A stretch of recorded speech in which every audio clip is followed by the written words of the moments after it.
qu'il exagère. Les choses passent comme ça et sont de l'ordre de plus du plaisir immédiat, de la rencontre, de la complicité. Et c'est un peu là-dessus, effectivement, plutôt dans cette échancrure que je placerai, moi, la séduction. Et que tu placerais aussi et que je place mon travail de peintre. Oui, tout à fait. Parce que ton travail de peintre, on pourrait effectivement conduire des comparaisons avec le jeu tauromachique, avec la corrida. Oui, la toile... sauf que je n'ai pas de risque. Le risque pris n'est pas un risque de mort. Je n'ai pas de risque de blessure et pas de risque de mort. Et puis moi, je biaise un peu le jeu, dans la mesure où je n'attends rien, où je ne souhaite rien.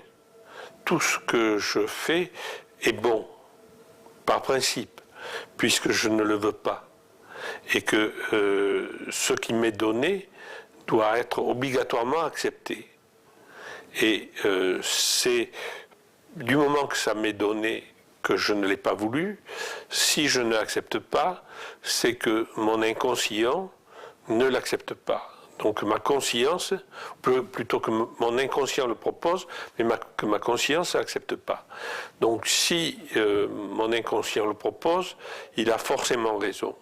Et il faut que le temps passe pour que ma conscience le rattrape. Pollock n'est jamais, contrairement à ce que l'on a pu en déduire à partir des écrits de Rosenberg, Pollock n'est jamais dans sa toile. En fait, Pollock est toujours sur le bord. Le plus qu'il place, c'est un pied dans la toile pour amplifier son envergure. Mais il n'est jamais au milieu de sa toile à piétiner la toile.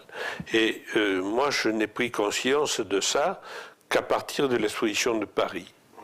Avant, et du film que j'ai vu après sur Pollock de Namur.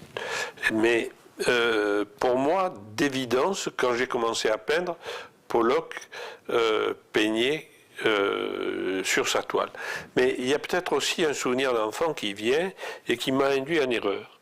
C'est que quand j'étais enfant, à la communale, il y avait la balayeuse de l'école communale avait une espèce de grand entonnoir qu'elle remplissait d'eau et elle circulait dans la classe avec son entonnoir qui faisait les traits comme Pollock le faisait.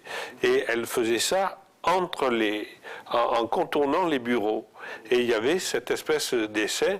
Après, quand l'entonnoir était fini, il y avait ce dessin. Donc je pense que j'ai dû faire le court-circuit des deux. Mais les courts-circuits, ça arrive souvent. Tout à l'heure, je te disais que je te parlais de Tarzan et de Robinson Crusoe. Je crois que c'est effectivement dans la manière